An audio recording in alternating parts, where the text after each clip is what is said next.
Right then, in today's video, short one hopefully, I'm going to explain to you why I use three particular focal lengths across all my different film formats. Now firstly, it's pretty obvious here that we're talking about fixed focal length lenses, or prime lenses as they're often called. Zoom lenses, obviously they encompass multiple focal lengths, but I'm not a huge fan unless I'm going out in terrible weather and I just want to use one lens with a plastic bag on it, which is absolutely fine. But my preference is for prime fixed focal length lenses. So without further ado, let's discuss the three focal lengths I use nearly all the time. First off, the wide angle. Now the wide angle end, I don't like particularly wide angle lenses. I am not a wide angle fan as such.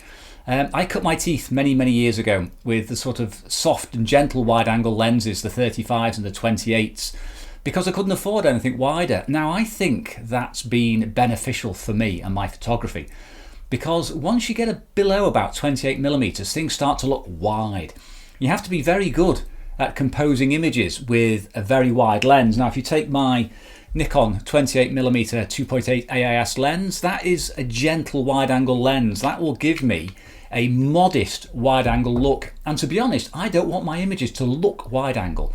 I use a wide angle because I need a wide angle to express the vision I have of a particular scene in front of me. I don't want it to have that huge sweep. I absolutely abhor that sort of rock in the foreground, and I've done it, you'll see it here, which everything sweeps away from, and the water's like shooting away from it. It's too dramatic for me, it doesn't look realistic, and I think it's a fad, and it will pass. So the three different systems I use, it's probably worth mentioning. I typically shoot either 35mm, medium format in 6x6, or 4x5 large format. Now I have the same focal lengths in all three different systems. It just makes sense for me to have the same options, so when I go out to shoot I know what I'm looking for, I'm not getting confused. So with my Bronica, I have this, which is the 50mm lens, it's 50mm PS, I've also got the S, more about that in another video. And this again gives you that beautiful gentle sweep. It's not the widest lens they make for the system. I do have the 40mm, which is a superb lens optically, but I just like that focal length. You know, that sort of gentle wide angle, as I've said, as I've kept banging on about. In my large format, I have a 90mm Fujinon f8, bit slow, difficult to focus, but again, it gives me enough for my usage. If I go wider, I struggle to compose. You're probably better than me at composing in terms of wide angles. I like to exclude information as much as possible. I tend to prefer a tighter crop on images. I'm not one for big skies and a ton of foreground detail. I like to get in a bit closer. So yes, there's three ways of doing 28mm across all different formats. Now, moving on to what has to be my favourite focal length of all, and this is the standard focal length as it's often called. Now, I was going to show you my 50mm Nikkor, but I brought in a 2x converter by mistake to film, so just imagine it's a 50mm Nikkor. Anyway, 50mm, or the standard lens if you like, is something which used to come with all cameras when you bought them, especially in the 1980s. In the 90s you started to get zoom lenses, but I cut my teeth again on a 50mm standard lens. This is the equivalent for my Bronica, it's an 80mm. Just worth mentioning here, by the way, that this is probably equal to about 45mm, as is my 150mm Nikkor for 4x5. Now I actually, and it might sound subtle and a bit petty, I actually prefer 45mm to 50mm. Now 5mm might not sound a lot, but it's just a little bit nicer, I think, in that you can just get a fraction more in, and it does create a better separation between the longer focal length I'm going to show you in a minute. I do like that 45mm lens, but I'd say the Nikkor, which this isn't, is a 50mm, so it's perfectly fine. I get on great with it, and I've had my 50mm Nikkor for 36 years now, and I absolutely love it. Again, all three of them, the same lens in terms of shooting, different aspect ratio obviously, but if you crop them down, absolutely fantastic, and also probably, almost certainly, optically your best lens. I mean, you'll never hear anybody complain about a 50mm standard lens on film or digital. It's usually absolutely superlative. The clarity, the sharpness, you stop it down to f4 on the 35mm, you stop it down to f8, f5.6 in medium format, or even f11 in large format, and they are perfect, absolutely superb lenses. It's still a format which is, a focal length which is popular nowadays, as can be witnessed by people bringing out these absolutely monstrous 1.4 and 1.2 lenses for digital, which is so perfect, it's just beyond belief really. Now moving on to the longer lens. The longer lens of the three, which I always carry with me, is equivalent to an 85mm. Now this is an 85mm Nikkor, an f2, absolutely beautiful lens, f2. Not too big either, 52mm filter thread. You try getting that today on a modern lens, you probably need a dustbin lid to act as a lens hood. On the Bronica, I have 250mm lenses for the Bronica. Now this is the Zenzonon S, the earlier model. I also have the Zenzonon PS, the later model. Now, the later model has an extra element. Apparently they got better coatings. It's also bigger and heavier. And for my money, I absolutely love the quality on this lens. I think it can't be touched in terms of quality for me. I can't see a difference shooting medium format films and scanning them or optically enlarging them in the darkroom. It's fantastic, and it's a bit lighter and shorter than the PS model.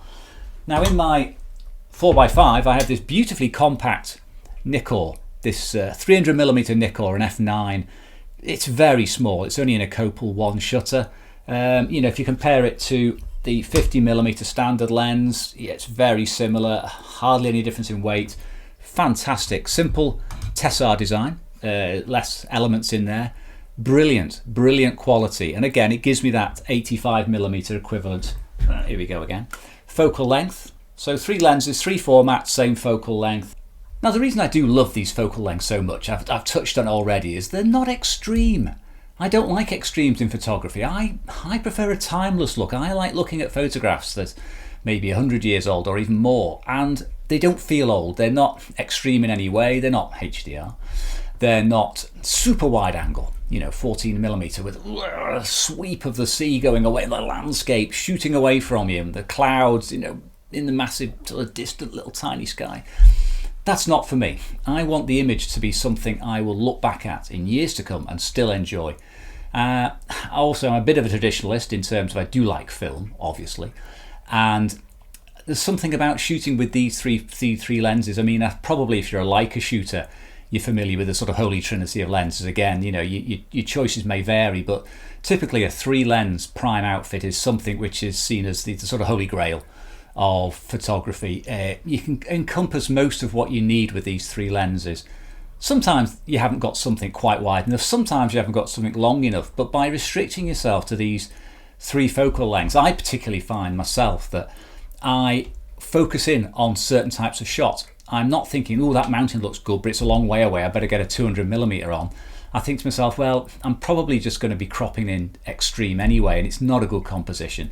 So I tend to find something a bit closer, a bit more intimate perhaps, a bit more straightforward.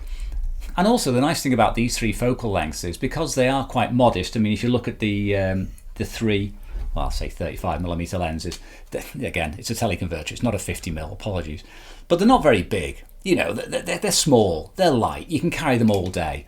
Yet they're fast. That's a 2.8, my 50mm are 1.8, and that's another f2. So you can shoot handheld totally, acceptably with decent shutter speeds. And there isn't anything, again, which is going to be extreme. Now, the other thing to mention is distortion. Now, by using 3' lenses and well-corrected lenses like these, because these lenses are from the days when you didn't have Photoshop and Adobe Camera Raw and all that lovely software which corrects the problems with your lens. I mean, most modern lenses are designed to be corrected within software, either in camera or in post-processing. These things, these beauties, these lenses were used by professionals, and they had to get results straight out of camera because you couldn't process them digitally. You can do a little bit in the darkroom, but very little. They make a beautiful job when I go out shooting cityscapes. I much prefer to carry prime lenses for that reason. I don't want any barrel, or I don't want any pincushion in there, and with my zooms you notice it. It's much more obvious. It's not clean, it's not the best results for me. So yes, that was a very brief explanation of why I use 3 different focal lengths in all my formats. That suits my particular types of shooting. Not to say I don't have other lenses, I do, you'll have seen them on other videos, but these are the ones I use 90% of the time. These are the ones that get carried all the time. Others come along potentially if I know I have a long shot or a very wide scene I need to shoot, but personally I think they're absolutely perfect. They can't be beaten, and yeah, that's just it. That's what I like shooting. So thank you for listening to me bang on about my favourite lenses, and I'll see you again soon.